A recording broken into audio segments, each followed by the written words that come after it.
የለውም።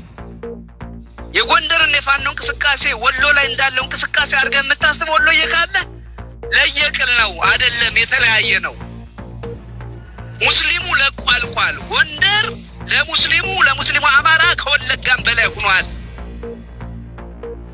ሐሪማዎቻችን 5-6 ሐሪማ ኢልም ምናስቀራበት ከመተማ ጀምሮ እስከ ጎጃም ያለ ሙስሊም ወደ 100 ወረዳ ልጆቹን እየላከ ኢልም የሚተዓለምበት 5-6 ሐሪማ ፈርሷል።